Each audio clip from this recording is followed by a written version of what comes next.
I am joined now by Senator Mark Warner from Virginia to give his thoughts on what we saw happen over this weekend. I want to first get your thoughts on the events that led up to one person being killed on the streets, as well as two state police troopers who were killed responding by helicopter this weekend.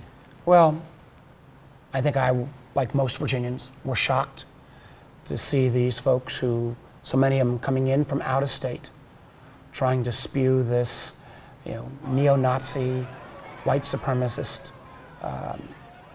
vile, and to then see how that, thank God, did not lead to even more violence, and so many of the people who were the protesters came fully armed. But it was still an enormous tragedy that we had that loss of life.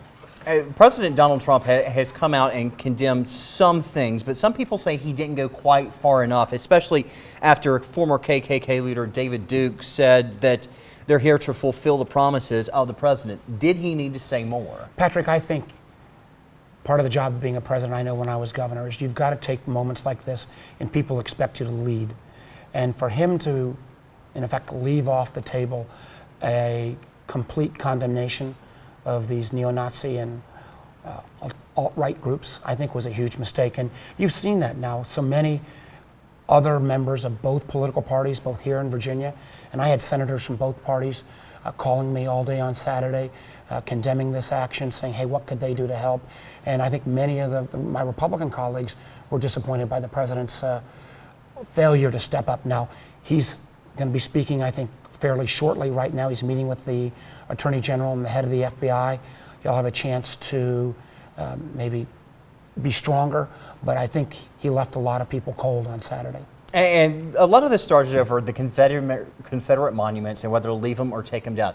Do these have a place in Virginia, or do they need to be retired? Well, I think it's all part of our history.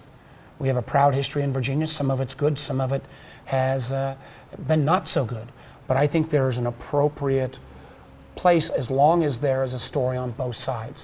One of the things I think that took place in Charlottesville, at least the mayor's position, was the statue should be moved, but there should also be a reflection of how challenging it was, particularly for African Americans, for much of Charlottesville's history. All right, about 30 seconds left. We see a lot of division in this country. What can we do to try to bring people back together? Well, what we ought to do is realize, that neither political party has a monopoly on truth or patriotism. My hope out of the debacle around health care is that there will actually be a group of us now in both political parties saying, hey, how do we keep what's good about Obamacare and fix what's wrong? Because end of the day, what I hear from Virginians is they, frankly, most of them don't care less whether you got a D or an R. They want us to go to Washington or go to Richmond and do our job. All right, Senator Mark Warner, thank you so much. Thank you.